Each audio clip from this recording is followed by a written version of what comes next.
Welcome to Guy Aitchison's Reinventing the Tattoo Community. This is a very special episode with the tattoo journalist and Fip from San Diego. It's going to be awesome. I'm very excited. So, we're not sure where you're watching from. It could be YouTube or Facebook, but one way or another, the best way to always get a hold of all of this live programming is at the Reinventing the Tattoo app. You could find it at either of the app stores. Just do a search for Reinventing the Tattoo, give it a download, and then if you want to just go straight to your browser, community.reinventingthetattoo.com. We're streaming out 5 to 7 times a week with great content, and you can always catch the replays right there in the library. The Reinventing the Tattoo YouTube channel and the Reinventing the Tattoo podcast are our two new outlets, so we're going to ask that you give it a follow, and then give us your kind words in the reviews. Please send us all your constructive criticism. We want to hear it straight to management at Reinventing the Tattoo. But right now, those reviews in either of the app stores or the podcast or YouTube will help us get the word out that these two new channels exist for reinventing. Okay, let's see. Weekly events that we have on these channels that you might be interested in. Every Sunday at 1 o'clock in the afternoon, Eastern Standard, we have a Reinventing Drawing Group with Jason Lesser. At 9 o'clock in the morning, we have a Reinventing Drawing Group with Jake Meeks from the Fireside Tattoo Network. They're great. If you're a tattooer or an artist, you can beam in and do your drawing while having conversations. If you want to just beam in and listen, then so far the conversations have all been good. We get topics from the chat rooms, we talk amongst ourselves, and it goes on for an hour or two each time, and it's awesome. Let's see, we have regular Let's Talk Tattoo with Mark Lascarbo from Needle Jig. Every Monday at 9 o'clock at night, Guy Aitchison does exclusive exercises for his subscribers. So if you are interested in working alongside Guy and the other Reinventing the Tattoo subscribers, it's pretty cheap. It's less than $1 a day, in the words of some of our subscribers. It's well worth it. You get the Canon, which is 6 or 7 online courses. He started off as his book and then DVDs, and now it's something that he could update whenever he wants to, and it's pretty awesome. Anyways, courses.reinventingthetattoo.com to check out more of the details for that with the exclusive exercises at 9. Then we have tattoo collecting podcasts happen every Thursday at noon Eastern. Fawn Baker and Jordan Rookus will interview tattoo collectors. It's pretty awesome. All the tattoo collectors have amazing work. It's whenever they send over the pictures, they're pretty sweet. Actually, we have some pretty awesome pictures lined up for today's interview too. So let me get on with this. Real world events. We have a BYOB, Paradise BYOB. We're not even sure what we're really doing, but it is October 3rd to the 6th. Very few tickets will be sold, but that's okay because we don't really want to pack the place. But it will be fun. We'll be beaming out all sorts of programming like this and seminars and whatnot. So check that out. We're going to be in Brussels November 12th to the 14th. Again, depending on how the world plays out. We've got our shots and ready to go. So that's in November. Sponsors that help make this programming free. We have inkjet stencils, so you can do your editing on your iPad or your computer, then print out from your eco-friendly tank or eco-refillable Epson tank, and they have both the inks and the paper so that you can save your hands, save a little bit of dough. Inkjetstencils.com. Then let's see, rawpigments.co, a pigment company out of California, acrylic free and vegan inks. We have some samples to give away alongside with some Cheyenne cartridges. These are some pretty awesome goodie bags. Currently, you're forced to sign up for a ticket for an awesome Equinox Festival replay. We had Android Jones do some, or we didn't have him. He came and he was able to do some awesome 3D graphics going through like a VR world, and then Aja Lu did live streaming music alongside with it. So, if you want to get this goodie bag, it's pretty good stuff. Go to reinventingthetattoo.com/Equinox. You fill out the form. You're going to get emailed the watch page. And then at the bottom of that watch page is the place where you fill in your address, and we'll just send you free samples from awesome places. Okay, want to thank our affiliates, Fireside Tattoo Network and the Apprenticeship Diaries. And I'm going to hop in the background and pass off the show to the tattoo journalist, and I'm going to enjoy. Adriana, thank you so much for doing this and setting it up. This is very exciting. Okay. So yeah, in the chat rooms. One last thing in the chat rooms, let us know how it's working for you. Let us know some interesting stories, and if there's time, we will maybe ask some questions from the chat room and stuff. I'll send them over to Adriana. And okay, well, thanks again. Thank you, Gabe. Thank you very much for the introduction, and thank you to Fip for being here. So, my first question to Fip: is the sound clear? Everything is all good to go. It sounds from here. Okay. I'm not seeing you though. Yeah, I don't see you, Adriana. Okay. So that means that you would want to move are you on the phone or the computer? I'm on a phone.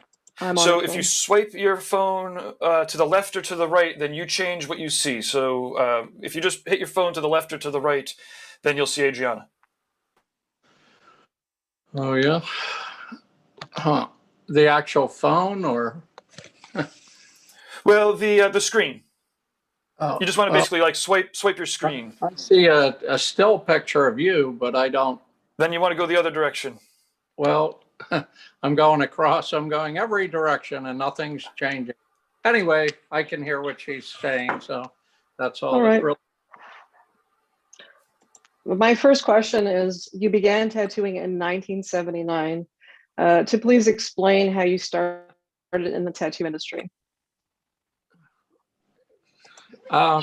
Sorry. How I started, I just got interested in it for some reason, and I was working at a lumber yard at the time, and some guys came in with fresh tattoos on them, and I asked, where did you get those? And the guy's name Mike Luckett that was doing it, and he was doing it out of his house. So I just got more and more interested to the point I had to get a tattoo, and then Mike Luckett came to my house to tattoo me at my kitchen table. And I was really more interested in doing tattoos than getting them at that time. And so I just had one for a few years. But anyway, Mike tattooed me, and using a plastic stencil, he said, why don't you cut it? And then I ended up borrowing his equipment, and he let me recolor a tiny little tattoo on him and loaned me his stuff. And he said, oh, I think I'm going to go to hell for tattooing, so I'll loan it. So that's how I got my start. So you started basically at home and then picked up to working at actual studios, such as, where did you work? Well, what happened after that, that was in 79, and I was just on my own, trial and error. I had an acquaintance from high school that lived right down the street by chance, and he wanted to get a lot of tattoos. So I was working in my kitchen trying to figure it out. And then I went to art school at the Art Institute of Pittsburgh in 1982. And there, through a friend of mine, Nason Gig, he knew Red Schuster, who was there in Pittsburgh. And Red he had a shop set up in his house. At one point, he was in a head shop tattooing in like a back room, but yeah, wasn't going on when I met him. But he had a room in his house, and he also tattooed at county fairs within about an hour of Pittsburgh. So in the summer of '83 and the summer of '84, I did that with him. And then a good friend of his, and who became a good friend of mine, was Duke Miller. And Duke did it too, where Red was really heavily covered with tattoos at that time. And he would take his shirt off and stand out front of the van. And he was the barker, whatever you want to call it, that got the ball rolling. And Duke and I were in there doing tattoos, and Red had been doing it for 10 years already. And he helped me out a lot at that point, and so did Duke. And then at the end of art school, it was 1984. And I wasn't sure what I was going to do, but I was way more interested in tattooing than anything else. And then Red was acquainted with J.C. Fly, that had J.C. Fly Tattoo in Medford, New York. And he put in a good word for me with Fly, and I ended up going up there. And then Patty Kelly at the time was my girlfriend, later became my wife, that we had met in art school, and she went with me. And then Fly was going to Apache Junction, Arizona with his girlfriend. Her family said, oh, they need a tattoo shop out here, Fly. There's no tattoo shops. Well, he goes out there and it turns out it was a retirement community. So that didn't really work out. No. And he came back about 7 months later. And at that point, it was the three of us and really not enough work there in Long Island. It was a small shop, kind of in a odd location, sort of in a alley in a little strip mall.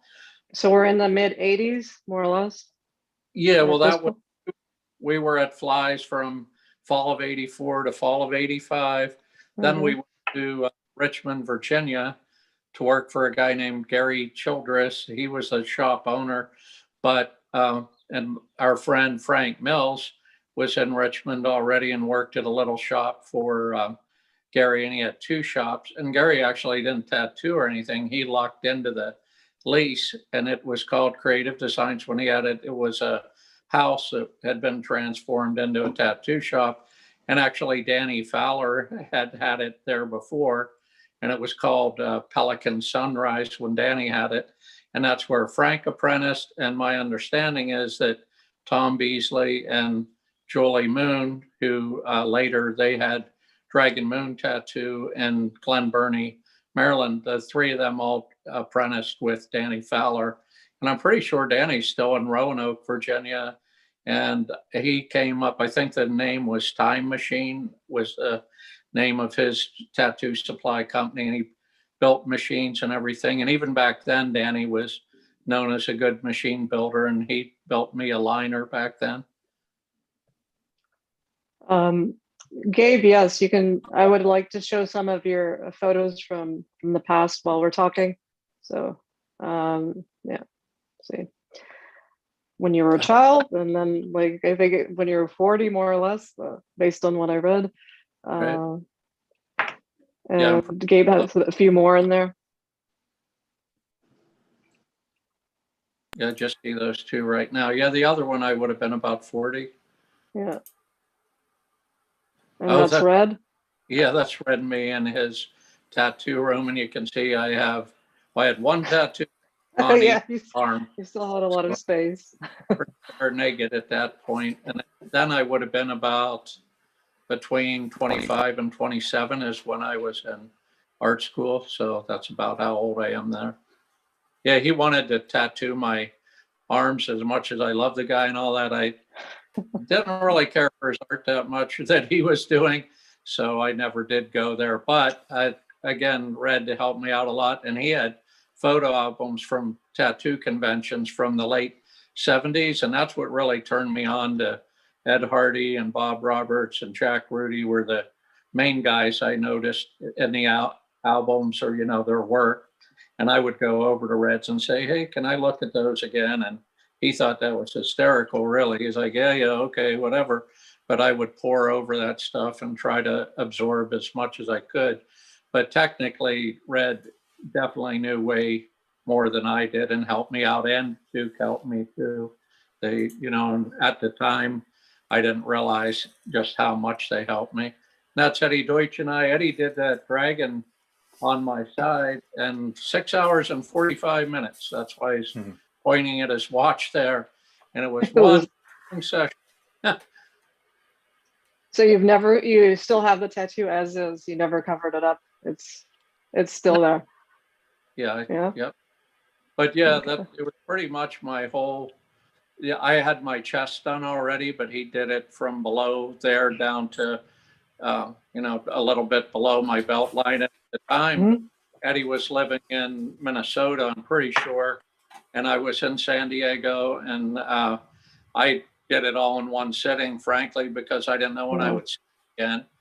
And we were going to do my thigh too on that same side, but I was so tired following day. Eddie's like, oh, we're not doing the lower part. I'm like, no, we're not doing the lower part. And I never did do it. The area's still bare. But yeah, that was usually after 4 hours already is like an effort. So if it's longer than that, it's well, it's too much. The last 2 hours, I kept telling myself it's gonna be over soon. It's gonna be over soon. And that's what they usually say. They keep you, for another Or- 20 minutes, and then it's like 3 hours later. Yeah. Right. Well, he wasn't telling me anything. I was trying to tell myself it would be over soon. And the first thought I had in the morning was, it's going to be over soon. And I realized, oh, it is over. I just woke up. But yeah, it was a heavy duty session and a shocking amount of coverage for the amount of time Eddie put in there. You know, went on really fast.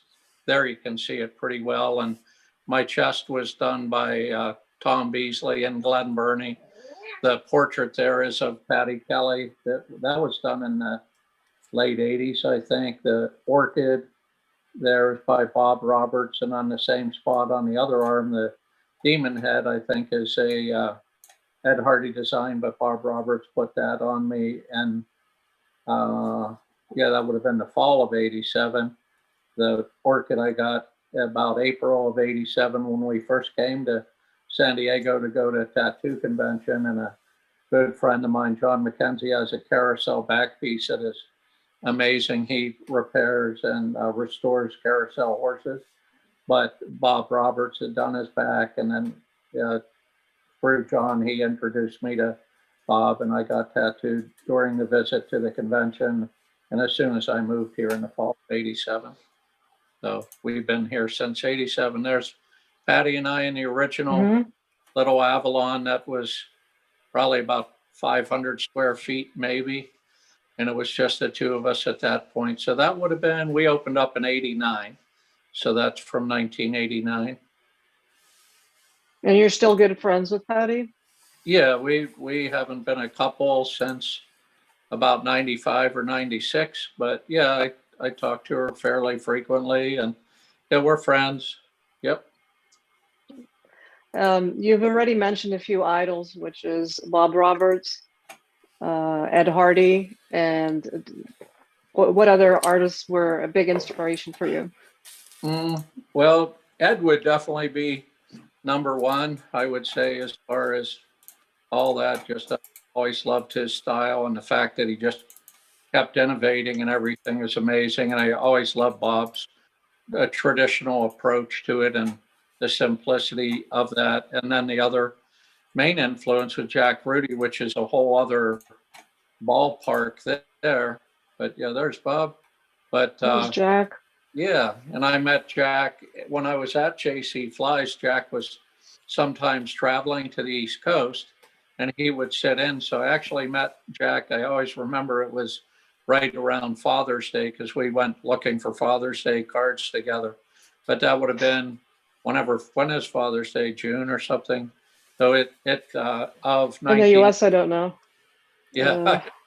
No, because in Portugal it's usually in March, so I don't know which dates here. I'm not familiar with it. But yeah, that's when I met Jack, and then actually he ended up staying overnight with us, and you know, to have the place to stay while he's sitting in at the shop there. And he was very nice about helping me with a lot of stuff, because I was really, really, really green at that point. And I'm real good friends with Jack now, more so. I know Bob, you know, a little bit, and I worked at Ed Hardy's, and I know Ed pretty well, but Jack I talk to all the time. And yeah, that's one of the last times I saw Ed Hardy there, and that was Hardy. Yeah, that's an art show that Ed had a few years back now, I guess. He had that amazing thing at the museum up there, and that's the Young in San Francisco. Yeah, yeah, that was amazing. He had one whole floor there, and the amount of work that guy has put out through the years, and the influence he's had, at least on a generation of tattooists. I don't, you know, now there's so many other people. Oh yeah, that's a response that he was nice enough to write me. I forget when that one says. I can't see that far with my glasses from where I'm sitting. I think you asked something from him, and he replied about his sets and Ed Hardy. Yeah. Yeah, I asked if he was selling flash and that kind of thing, and then he was talking about tattoo time, I think, as he mentioned that. But yeah, I kept that. I collect everything, and yeah, I have tons of stuff from 20 or, oh, well, not 20 now, 30, 40 years ago almost. Which is incredible. That's my address when I still lived in Altoona. So I left there in 82. So that would have been 82 or earlier. And I saw a book called The Tattooist. And way back when, it was really hard to find anything on tattooing. And I saw that in the back of Easy Riders. And that's, it's, and bought the book, and it mentioned Ed in there and everything. And just, it didn't have a whole lot of photos, but just, I got the gist that this is the guy, you know, and I had the nerve to write him, and he was nice enough to write back. And I got in touch with Paul Rogers around the same time for the same reason. I think from that book, The Tattooist, and I'm pretty sure Ed Hardy had mentioned this is the guy to get machines from. And I wrote to Paul, and at the time I didn't have the money to buy these machines, but he kept corresponding anyway. Paul really loved to correspond with people. And when I was working the fairs with Red and Duke, Duke had a Paul Rogers machine, and I used it, and I was like, wow, this shader really works well. So as soon as I made money at the fair, then I did buy Paul Rogers machines the first time I had the money to do it. You mentioned that you had worked with Ed Hardy 1 week per month for about 4 years, which is a long time. Explain how it was to work with Ed Hardy, and what did you learn from him, other than the aesthetic of his work and all the creations, but did you learn anything in the actual shop with him? Well, I was up there because my second wife was going to school up there. And that's why I asked Ed if I could sit in, because I wanted to see her occasionally.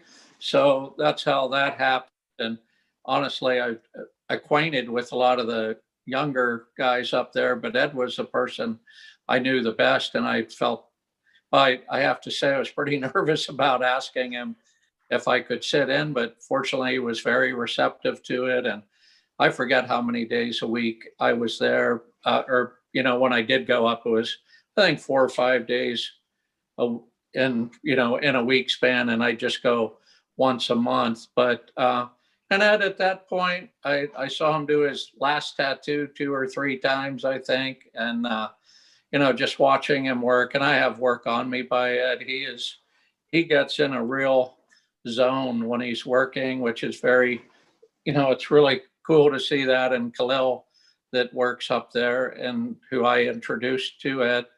But anyway, he said about Ed, you can tell he's a real tattooist, the way, when he's in that zone, it's quite interesting. So we didn't sit down, and I never asked for his assistance with drawing or anything like that, but just his whole approach to everything really is pretty inspiring. And watching him work and the intensity of that, and just the way he's a true artist. Yeah, he's a true artist, and that's one of the reasons why he innovated so much and has inspired so many generations. One of the things that you and Hardy, in my opinion, have in common, you both tried to make tattoos more graphical and artistic. And do you think that going to art school was a factor for that? Because he went to art school also. Sorry, I don't mean to interrupt, but if you could repeat the question, there was a little bit of sound glitchy from the internet. Okay. Cheers. Like Ed Hardy, in my opinion, I think that you, Fip, tried to make tattoos more graphical and artistic. Ed Hardy went to art school. You also went to art school. Was that a factor for the way you were creating tattoos at the time? Probably. I mean, I like tattoos that look like tattoos. I want there to be simplicity to it. So when you look at it, you can tell what it is, and it hits you, what it is. And so art school probably had something to do with that. And of course, from the get-go, I was studying what Ed was doing, because he clearly had a really good grasp on it and the way it looked and moved and everything.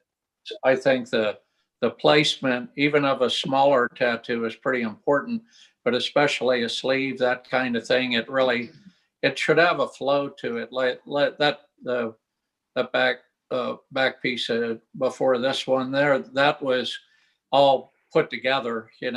I did the piece down in the lower right initially, and then it would be like, oh, can you add a dragon, and can you add this and add that? But considering it was all put together, the arms pretty much the same way, I felt it worked out pretty well with a good flow to it and some dynamic movement in it and everything. And that one's pretty busy, but I think it's still pretty It's easy. consistent pace. Yeah, it looks like it was done all at once. So Good.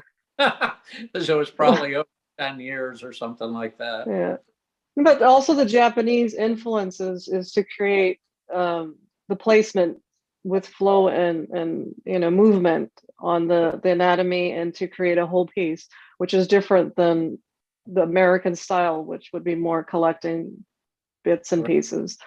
So I think, and one of the things is I'm assuming that you did some tattoo flashes at the beginning, but you're known for custom art pieces. Excuse me? Yeah. Well, in the beginning, that's like when we went to JC Flies, it's pretty rare that anyone would want anything custom, really, and people would come in and you'd ask, oh, what would you like to get? Oh, I have no idea. And they'd pick it out in 20 minutes. And, which I think there's a beauty to that. And, sometimes you were like, oh, well, how can someone decide so quickly? But it's more that thing, which I think there's a beauty to that. It's like, and it isn't nearly as random as you would think, right? You're not going to pick something that you cannot relate to. And at one point in New York and Virginia, I actually did a good many Tasmanian devils. And one guy said to me, oh, I can really relate to the Tasmanian devil. That's me. So I thought, okay, well, that's every bit as valid as anything else, right? Because, it's funny. At one shop, I was working real close to another booth, so you could see what each person was doing. And I don't know how many times someone say, oh, why would someone get that dumb thing? And I'm thinking, well, it's no dumber than what you're getting, right? Yeah, it's a personal taste. It's a personal choice. Yeah. Yeah, totally. It's just like music or whatever. It is art. That's something you're going to wear, and the only person has to like it and relate to it is you. And exactly. And that they do something for us apparently, but I guess like most things in life, we don't have to do it. It's not a necessity, but there is something about it that's very appealing to a lot of us, obviously. And from that period, I think most tattooists have done tattoo flashes, but you became really well known for custom art pieces. Hardy also, and you basically were trendsetters, because that's what most tattooers are now doing, is custom pieces. At what point did you get clients requesting, draw something on me or do something unique? It was right about the time we opened Avalon. I feel like, and even at JC Flies, because the bulk of people tattooing at that time, and I'm sure there were always guys who were great artists. I'm not trying to put anybody down, or, I appreciate everybody that came before us and all that. But at that time, it was more unusual than not to just, there were shops that would say, this is what's available. Basically, it'd be like, if if you don't see it, we don't have it. And Patty and I, from going to art school, and we were ready to go, we hit the ground running. And especially, man, Patty could draw anything right off the top of her head, where I'm more of a need a reference kind of guy. Although, you build your catalog or library of designs in your head, that if somebody wants a tiger, or, a rose, or a peony, or, whatever, there's a lot of things that become that. But anyway, I'm sorry, I'm drifting away from the question. But about 89 is when we opened Avalon. And at that point, people were kind of waiting for us to be open. They knew we were going to be open. And we had been working in a military shop that was the other end of the spectrum, where we never really did any custom work. And I felt like we were at the right place at the right time. And I know we weren't the only people in the country for the No, world. there was even Charlie Cartwright talked about that. That initially, when he had the shop, it was you have to pick what's on it, and he decided that he didn't want to do that anymore. So Right. all of you have really made a difference in the industry, and to get it to the level that it is today was because of all of you as legends and pioneers in this field. Really, at the time you might have not thought through, but it has influenced the whole industry, and it's incredible. Yeah, well, the other guys you mentioned, they're older and definitely were a big influence on me, Ed and Jack and Mhm. Charlie. They were real trendsetters and I've had, to not be humble, I guess, I've had a fair amount of people say what an influence I was on them and everything, which makes me feel great, especially, in my advanced age and all that. But at the time, of course, all you're thinking about is, I want to do the best job on whatever I can do. And I want to provide people with what they want, not limit what they can get. Exactly what's on the wall. Yeah. So Yeah. it's not just, it's not a back, catalog. You can do something else. Yeah. Yeah. And back in the day, even if you could do a good copy of something out of a book, that was a big deal, because we had a lot easier because just not that many people were doing anything beyond the stock designs, which are now, referred to as traditional American tattoos. When Mhm. back in the day, they were just tattoos. This is basically it, and like Charlie and Jack and Freddie Negretti, they brought that stuff, the black and gray fine line, um, out of the prison system, really, and into the mainstream, and all the different styles going on.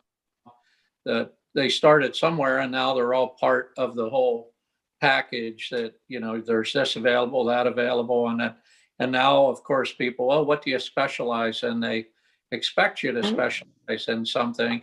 And when I was coming up, I thought, well, I want to be able to do anything that walks through that door It was competent. normal with having a shop open. You would be more diverse, and Yeah, and it must be great for to me, the kids that come into it, and it's like, I'm doing this, and if you want anything else, no, I'm not doing it.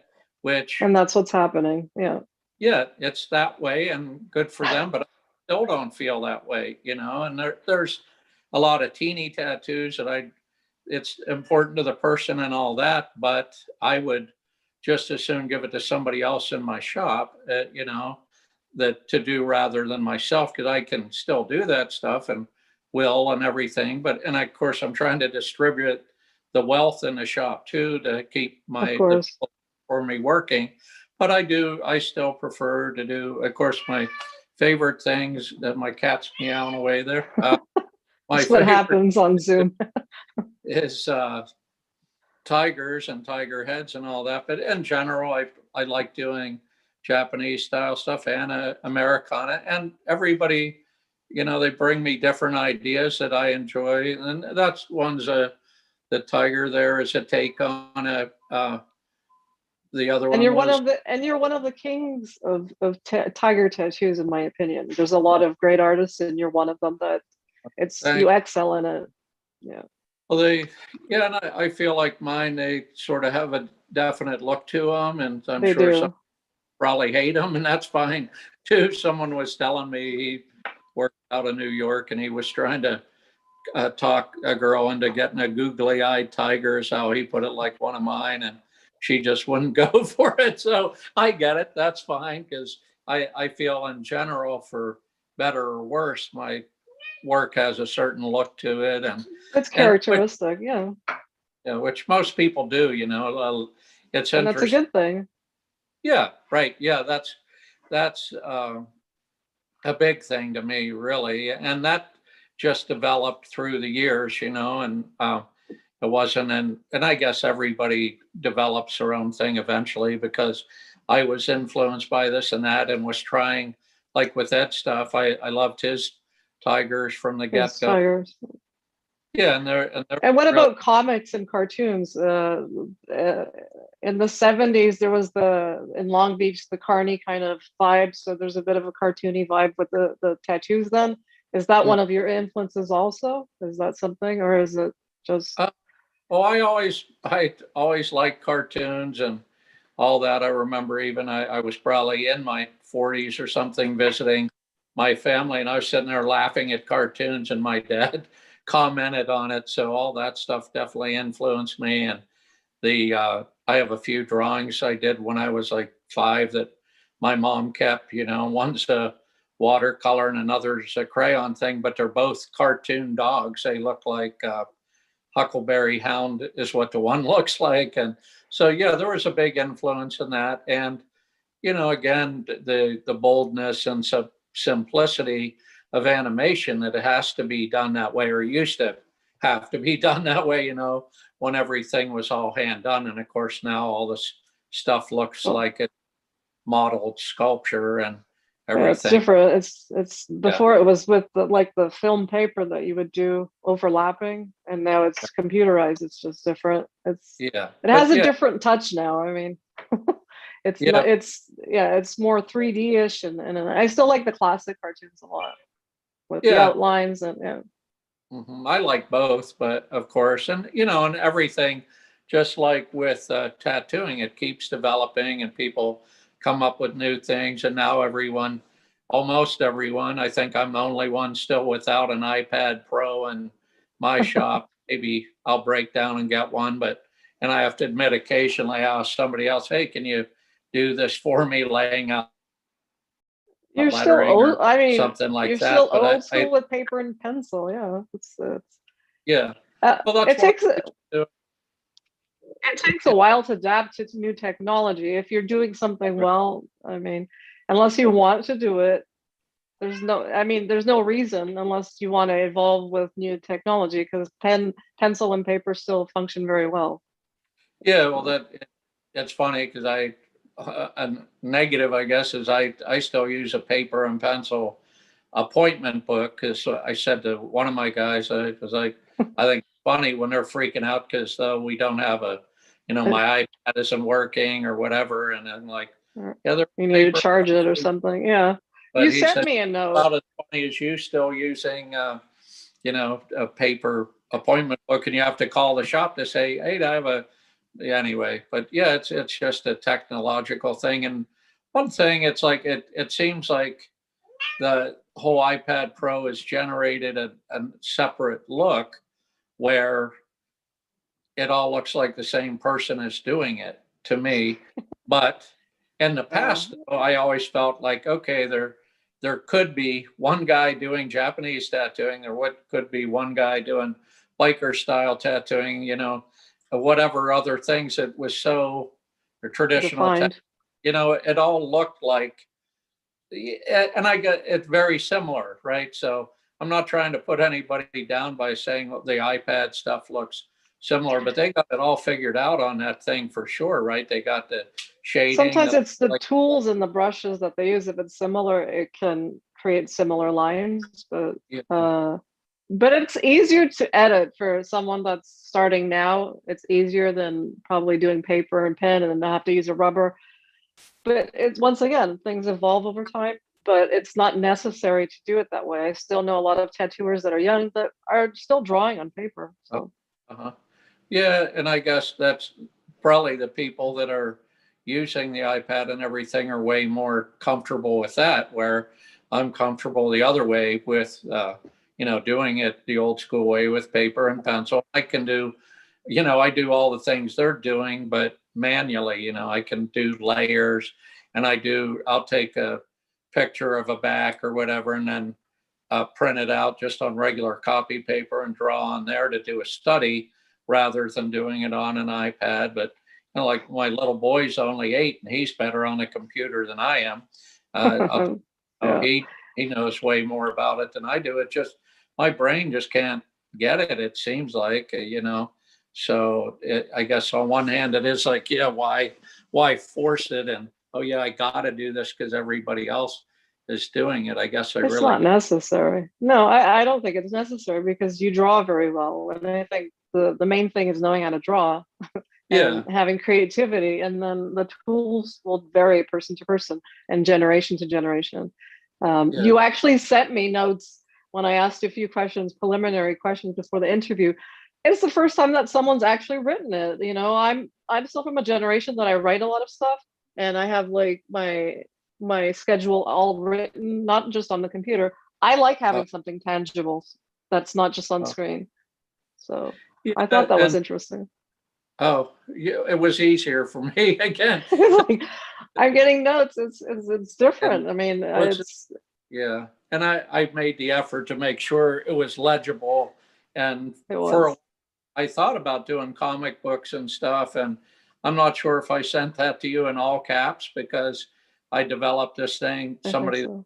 worked for me commented on, "Oh, that lettering's so cool," and to me, it wasn't anything. It was just all caps, like in a comic book or something, because I had considered trying to do that, but it never went And the little anywhere. bubbles. Yeah. Uh, well, not that, but just the way the font is written, where it's just a Yeah, it's real usually capitals, but it simple is all within that caps. style. And I was friends with the Piz, and he did comics, and we talked about it some, and he said, "Oh, yeah, I think you could do that," but he was telling me at that, well, that would have been about 1990. He said he was getting $75 a page to do it. So I was like, oh boy, that seems like a lot of work for $75. But anyway, I've been busy with tattooing since 1984. So and I've tried to, I do some painting and do other things too, of course, but tattooing has been my main focus. Other than painting, what else do you do? Sculptures?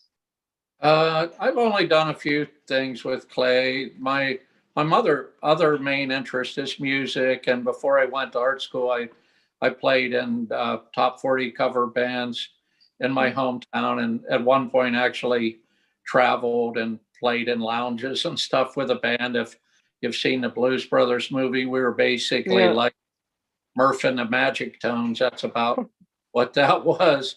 And then Uh, I did that for a little while, and then later, even like I think the last time I was in an actual band's been about 10 years ago now, and I was playing at a blues jam thing for a while where some of us that developed into a band. So that's my main other interest is is music. pardon me. Music is your other main Yeah, interest is guitar playing. Yeah. a buddy of mine, we just got back in touch. I've known that guy since I was 4 years old, and he's the one that got me going on guitar way back when I was about 15. I started. His name's Skip Crum, and but anyway, Skip and I are talking daily anymore, and it's got me reinterested in that. And I'm not in a band now or anything, but I play daily, and that's fun to get back into that. But yeah, that's really art and music are my main interest. And I do recall that's in the yearbook when you're supposed to say, what are you going to do later? I put art or music. So I did You both. did And a bit of both. yeah, and even that, when I was playing in those bands before 82, I got in my first popular local band when I was 19. And that was kind of interesting because we played at bars all the time and stuff, but there wasn't it like in California, I know there's a stipulation that if you're not 21, you have to either be on the stage or not in the bar. But that wasn't the case back then, and I wasn't getting served or anything, but I could play. But with that going on, but so from 19 until I was 25, I did that along with my dad was the family business was a lumber yard, and it was sold, but my dad was president. So I always had a job there if I wanted one. My dad was nice that way, and even flat out said, yeah, I believe in nepotism. I want to keep my family working, so I was doing that and playing in bands primarily before art school. And then after art school, I've been mainly tattooing and, playing some. Well, that's interesting because there's a few conventions like the Santa Rosa convention that they do a lot of live music Oh, and right. among others. And it's pretty interesting because music and tattooing are usually interconnected in the events space. Yeah. And there's a lot of tattooers that are also in music. So Yeah. Well, it's yeah, music and art it's really the same thing, just a different way of expressing it. I think, so, because yeah, to me, I'm almost surprised when people that do art don't play an instrument. Yeah, I used to play the drums, but this was years ago. But I don't tattoo, so yeah. Right. Yeah. I went to music school, yeah, for 3 years. I loved it, but then I didn't want to end up playing in a band because at a certain point, if you learn at a music school, you have to play in a band to Mm, progress. And I was just interested in just playing the right. drums and learning it correctly. So yeah. Yeah. So going back to some of the idols that you talked about, you spoke about Jack Rudy, who's someone that I actually spoke with recently on the phone, and he's a very interesting person. You have stated that he is a tormentor. What does that mean? What's that now? A He- tormentor. Oh, he's joking around about the term mentor, rather than being a mentor, he's a tormentor. That's just like a Jack joke or something, but that's mainly what that means. I think he's just talking about, and he's a real prankster, or not He's a pranks, bit of a but jokester. Yeah, he yeah, likes to play around. yeah, he's I think in the first tattoo time, Ed Hardy called him a wiseacre, and Jack commented something like, "Oh yeah, like that's my other occupation," or something. He thought it was pretty funny, but yeah, he's definitely like that, and he's always notoriously late. That's one of the other things about Jack. Yeah. If you have a noon appointment, count on it, get tattooed about midnight. But he's worth the wait. I think he might It's have said worth the wait. Yeah. always late, but worth the wait. But he's a real nice, easy going guy, and he just enjoys life in general. And he's like that because I mentioned about him being late to his wife, and she says, "Yeah, but he loves his friend so much. He just loves it." But he is like that. He never, like, if we're at a car show or out to dinner or anything, he doesn't want to leave. He can, if you want to see someone that can make a meal last about 3 hours, that'd be Jack. He lives in the present a lot. That's one of the things I talked with him, is that he's not on the clock at all. He's just living the moment, and Yeah. that's it. So Yeah, because talk on the telephone. If it's not an hour at least, I'd be shocked, because you just talk to some people like you're just in the room with them, right, on the phone, and Jack would be one of those guys. he's easy to talk to, very easy. Oh, He's very charismatic. He likes to joke right. around, and yeah, you do have to wait a little bit, but it's worth it. Another thing that you have in common with Jack is that you love classic cars. Mhm. What car do you currently own? Currently I have a 52 Chevy hardtop. And actually, I always liked old cars. Yeah, that's the one I got now. But yeah, when I was 16, the first car I ever bought was a 47 Plymouth. And it was just stock, and I loved that. But it was funny, my granddad liked cars, but he had a Firebird. And the last few years of his life, he died when he was 84. He got Firebirds when they first came out, and got another every couple years. But he said to me, "Why do you want to get an old car? They weren't any good then, and they aren't any good now." And some people just don't get it. But like this car now that I have, it has a 350 Chevy engine and an automatic, and disc brakes in the front, power steering, all that. Because I love the way they look, but the old mechanicals aren't what they could be, or So it's so been you've pimped it up a little bit, pimp my ride yeah, kind of. yeah. Even the paint job is different. Right. Yeah, like this one, it's not chopped. I did have a 49 Mercury, and it was chopped and more extreme like this. And I had a 40 Mercury, same thing, and lowered and everything. This has, the 52 Chevy has airbag suspension, so you can pretty much drop it, or, put it at a comfortable ride height. But really, my buddy Frank Mills, that he helped me out too in the beginning with tattoo stuff, and then Jack, they were both really into custom cars, because I remember looking through a stack of Jack's pictures, and he had just been to a car show, and I was like, "Whoa, these cars look like they're moving when they're standing still. And that was a big influence on me there, because it was really Frank and Jack that got me interested in the whole custom car thing. Before that, I didn't know anything about it. And those guys, helped influence that. And incentive, yeah. Pardon me? And they gave you incentive about the whole car, Right. altering, and also going to the shows also helps quite a lot. Jack just posted it yesterday about I don't know if it's a car show, but he was posting some car pictures. So he's always, showing some, different stuff. Right. Other than the cars and the idols, I wanted to get on a more serious note about since you've started in '79, you've gone through probably ups and downs like everyone in their career.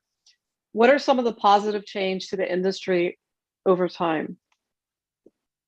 Well, probably the fact that people do want custom work more often than not.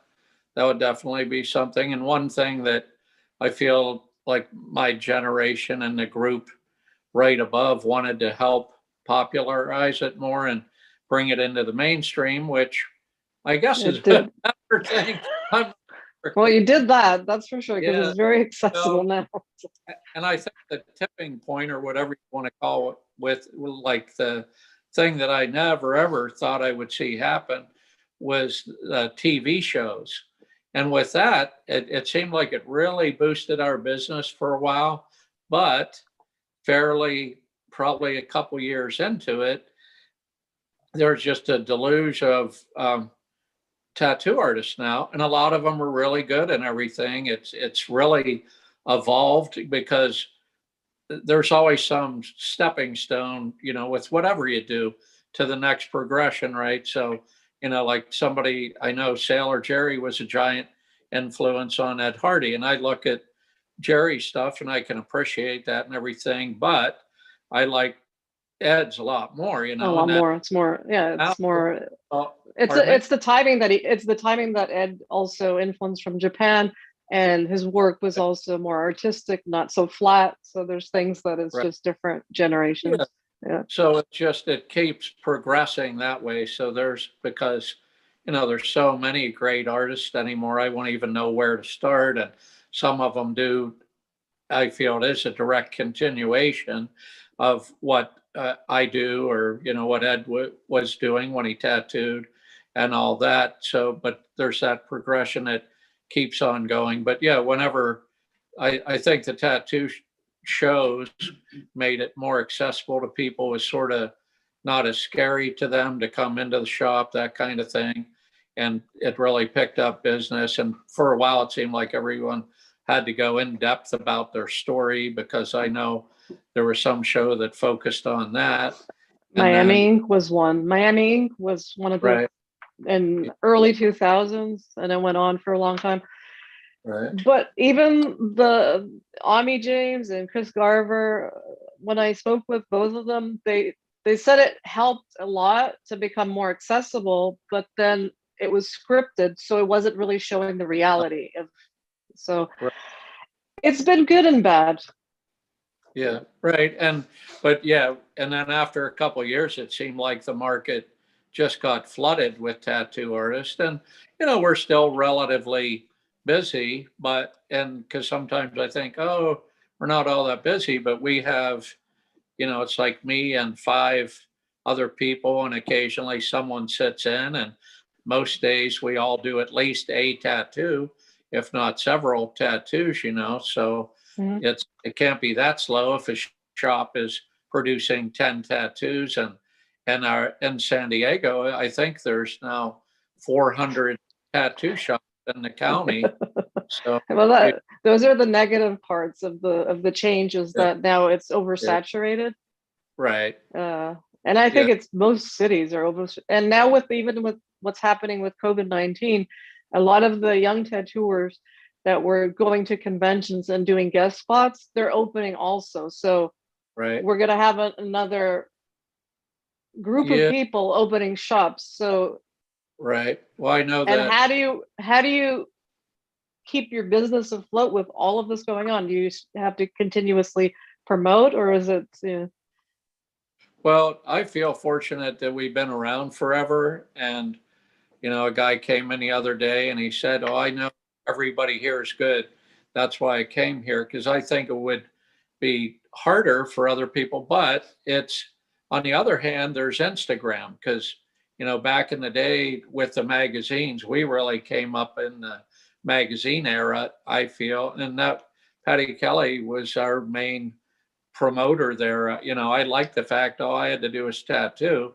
Patty was really into that. But now, everybody that works for me has their Instagram, and that's how you promote it. And I'm fortunate that they feel that there's enough value in continuing to work at the shop to stay there.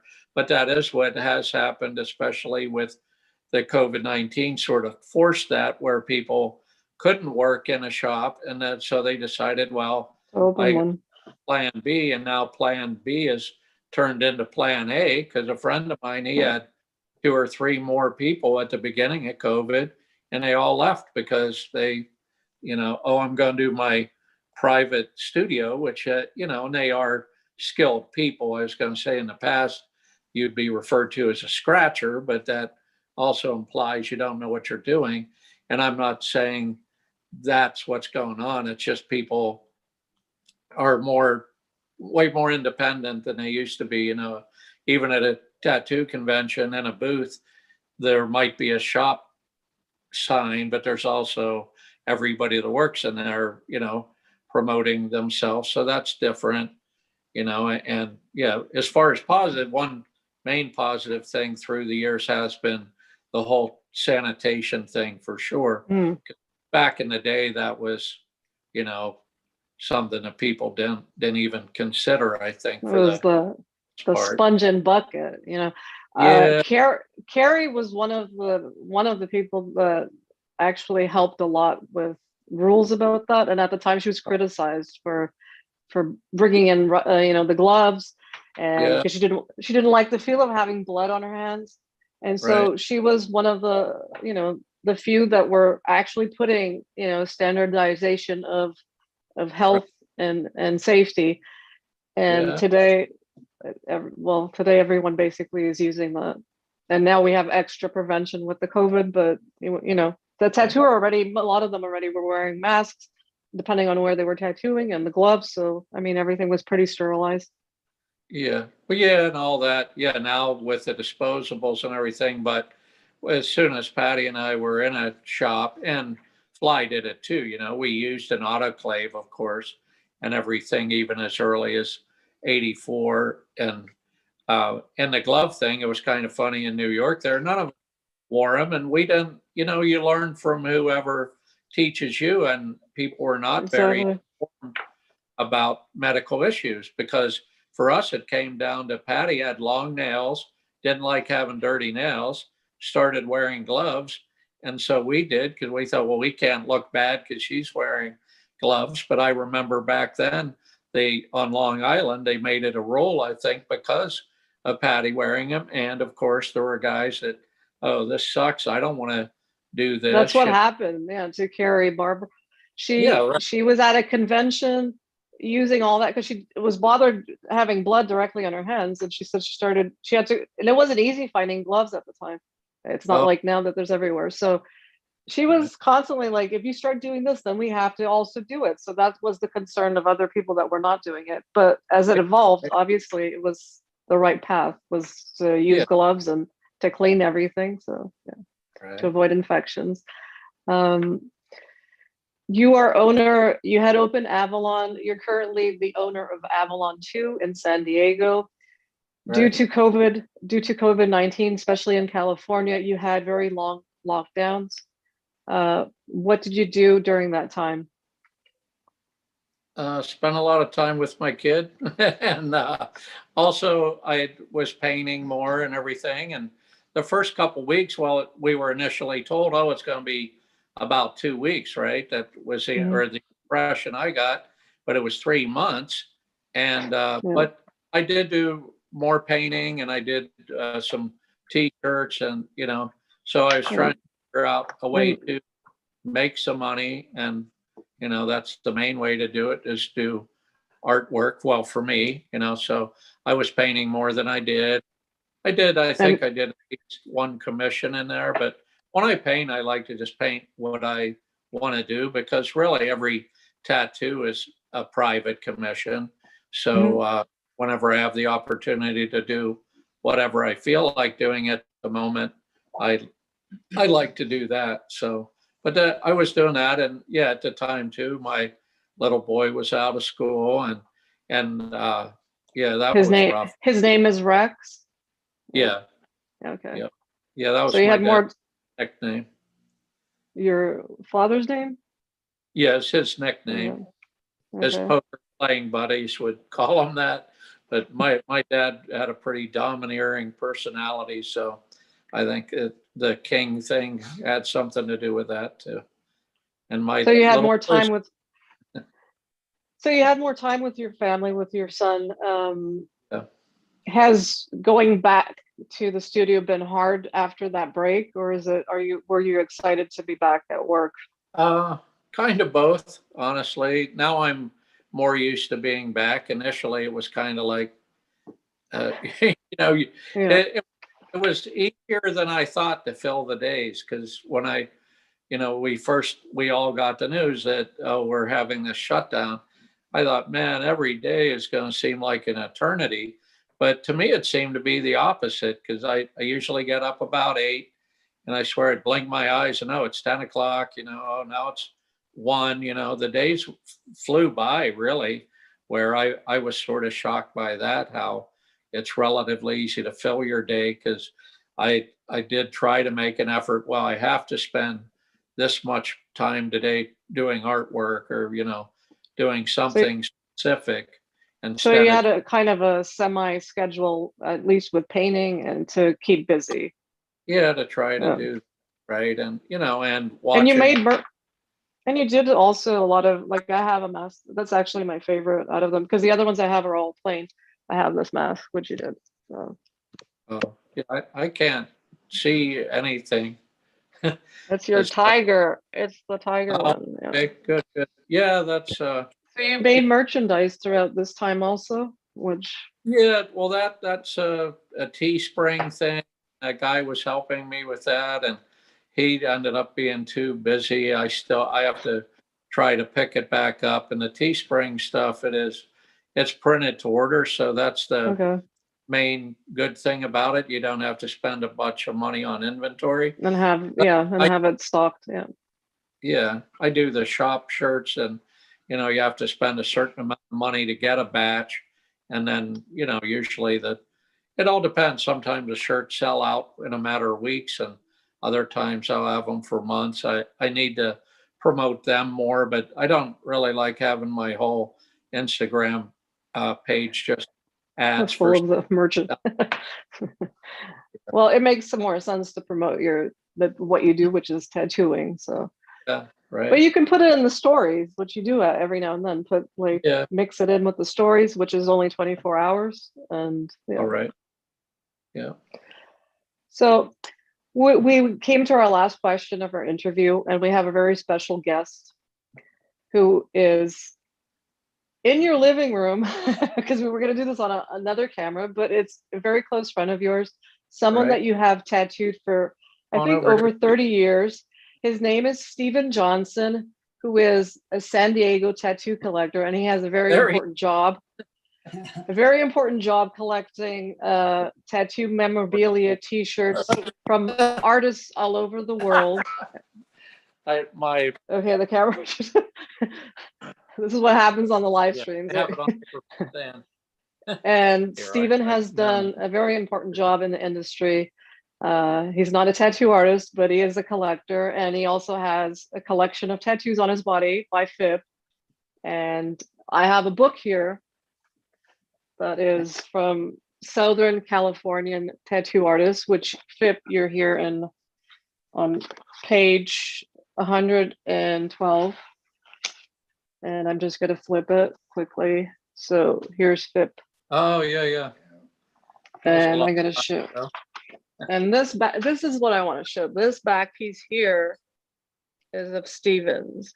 So explain how you both met and how it evolved into a friendship, which has lasted the test of time, really. Really, about 91, I believe it was. I wanted a tattoo, so I went to Tattoo Land on Rosecrans and got the first one, which was a little heart. And then a little shortly later on, I went back and got a tiger off the wall. It was this flash. Well, I started getting into them, and I grew up where there was a magazine, so that's what my thing was. I go to the store and grab a magazine and look at the tattoo magazine and just keep looking at it. Over time, when I wanted to get another one, I found out about Avalon. Everybody was talking about Avalon. Everybody was talking about Fip. And this was early 90s. So did thing, I made a phone call, made an appointment, and went down there. Saw Fip. He put a geisha on me, and it was just outlined at the time. A little bit later, I finally went back, but during the time of waiting to get it done, I found out that you can have black and gray. And so I started liking black and gray more so than color. And then I just started getting more work, made an appointment with Fip, and just started going after that. I started my back piece. I asked him if he'd do my back. He asked me what I wanted. I told him. And he asked me if I had reference. I'm like, okay, I want a giant Buddha. I want some dragons, a little pagoda. And I said, I trust you, because then I already knew what Fip could do, what he brought to the table. So he was highly recommended. And we started off at that. Did my back piece, I think, in 6-7 months. And then I went to my first tattoo convention and won a little plaque on that for black and gray for my back piece. And going to the convention, it was weird because, I had a full back piece, my arms were done, and a couple chest was done. But I still felt like I didn't even have enough to compete with any of the people that I was around. I was young. And anyways, got my trophy, got my plaque, and I was happy as could be. And just been going to Fip ever since. We talk on the phone, we talk text daily, and he's just my idol. I've collected from him, like I said, early 90s. My bodysuit is It's a long time. Yes, a very long time. All black and gray. My forearms are last. I'm kind of old school, and I've been called a reverse hipster because of that. I have everywhere else that you can't see tattooed. You have to earn it. It's not, it's very old school style, but I appreciate it. Non-tattooed Steve. So, Yeah, usually if you're like with sleeves, people think you don't have any tattoos, but you have what, 80% of your body or more? yes. Yeah, that's a lot. His lower arms, but yeah, it's funny. I was at my grandmother's funeral, and someone, one of my relatives I probably never met before even, but anyway, he's like, "Oh, I thought you were a tattooist. Where are your tattoos?" And I'm there in a suit, So I thought, well, unless they're on my neck, face, and hands, you're not going to see them, and and that's my case too, because I'm up from that generation. Like odd to have your neck tattooed or your hands tattooed or whatever. And but anyway, like Steve is real covered, but most of the time you don't know. But he wears shorts all the time, so gotta show. So you can see, so you can show off the legs at least, right? right. Yeah. We're in a generation of Justin Bieber and other artists, musicians, that they start with the neck, or Post Malone with the face, and then have their bodies kind of blank. It's a little strange, but the tendency seems to be show off first, which in the Japanese culture is actually, it's not supposed to be for showing off. So, right. and that's the way I'm also doing it. I'm kind of, other than into my back, usually it looks like I have nothing, but I have for me. So I want to earn it also. Yes. So are you open to showing at least your back and chest so we can see a little bit of the work instead of in the book, like a little bit on screen to see Fip's work?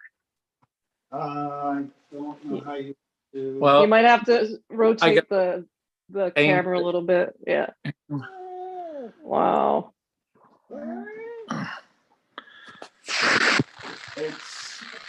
That's it, just my forearms. You can come a little closer. Here, when did we do the tiger on your stomach? Has that been a couple years ago? Yes, maybe 3 years ago, 2 years ago. That hurt like that one hurt.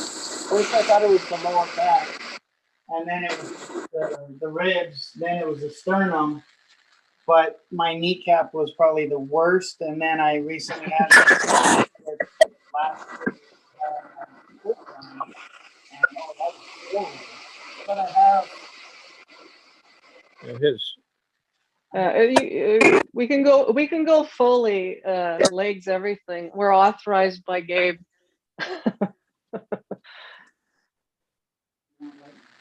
I don't. Oh, here, open. You have to get a little closer or put it. Hang on just a second. We're going to get more lighting in here. Just push Okay. it up. Sorry. Okay. Yeah, and I can't really see what I'm doing. Come here. I'm going to put a 25-cent surcharge on the. Here, get over here. which one over here? Okay. Better? Now, do we see? Okay. Yeah. So A little This is- better, yeah. more kind of recent stuff within the last couple years, anyway. Where what year did we do your back? 99 it was finished. Okay. So that's and then here, go ahead and here you got the Legends. portrait of Felix Liu and Paul Rogers to the other side here. Yeah, am I getting it yet? Let's see. No, Yeah, it's good. It's good. You can see it. Paul and Felix, and then a real traditional girl there, and then another sailor. Sailor, yeah. Yeah, that's relatively new. I had done the one whole butt cheek is a octopus head, and then it goes down through his leg. And I'm assuming the butt cheek has to hurt because that's been one of the places on the back. Yes, and I have my macaque. That one. I was surprised how sensitive the cheek was. I didn't think that. Yeah. Yeah. It was definitely a sore spot. Same with the ditch. It's a horrible we spot. put a bat down in there. So it's all, and really with all this stuff, it wasn't really all planned out. Steve continued to get pieces, and then I added the background because people will say, well, what am I going to do with all this stuff? And I usually suggest wind or water, because it pretty for ties background everything. fill. Yep. Mhm. And Stephen is these the are collector, 20 so years. he is also collecting tattoos for a long time. So it looks like one piece, but right. Mm-hmm. And so when are you going to do the forearms, which are blank right now? One more time? Your forearms, when are you planning on getting them inked? I hopefully probably in a couple years. One is going to be saved for the grandkids, something special. And I'm actually in the works to try to go see Mr. Philip Liu in Switzerland to get some work done. And I'm not sure if my waistline or my forearm. If forearm. He will. Forearm. Yeah. Why get it on your damn ass? Come on, Stephen. So probably within the next few years, but it's just never been a rush for me. It's just something that I love to do. It's I've been collecting from Fip. I have a room dedicated to art. I have a closet full of T-shirts, a good 150 from around the world. Hard to get ones. I love to get them signed because it just makes them more special to me. No intention on selling them. So, I have the artist, ask the artist if they'll sign them. They'll sign them for me, put my name, they'll put the dates, and they sign them however they want, and then they go in my closet for my collection. So when the COVID's over, are you going to be displaying this somewhere publicly? All of your collection? Which I'm dying to see. I still have to go all the way. I have to get to San Diego first. But yeah. I can ask. I was offered we were going to do a booth up at the LA convention, but due to COVID, that stopped. So, yeah, I would love to do some display.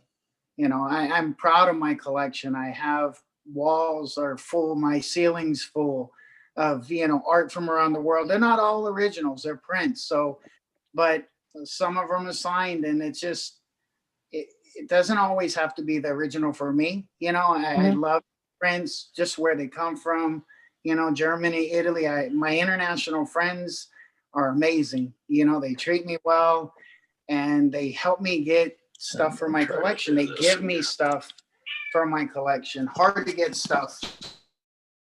And I know you have the Sorry, whole just trying section. to- You have you have a Fip Buchanan Hang on. section after all of these years of collecting. This act jeez. is owned by Guy Aitchison. Do you have anything by Guy?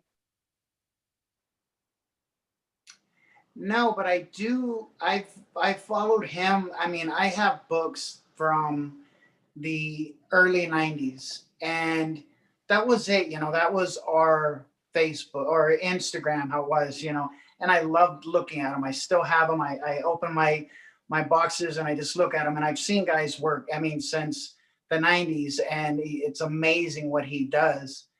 And, you know, just the layers and layers of, you know, work that he does. I mean, it's just, yeah, it's amazing. But no, unfortunately, I do not have any of his work. So I'm going to make a request here, and Gabe's in the background also helping with this live stream, for Guy Aitchison, who will be watching this, to send one item to Stephen, the tattoo collector, who is building one of the best collections in the world, also to create some sense of tattoo history for all of us. And hopefully Guy will get in touch. So, Yeah, please. and thank you very much for being a guest also here. Basically, our interview is at the end. The cat's running around there, which is funny. It's always great. This is what happens with the Zoom. Thank you very much to Fip for this amazing interview, and to continue doing everything you have, which is an inspiration for all generations. Thank you to Gabe in the background, and we'll see you probably in San Diego sometime after the COVID. Once it's all over, we'll be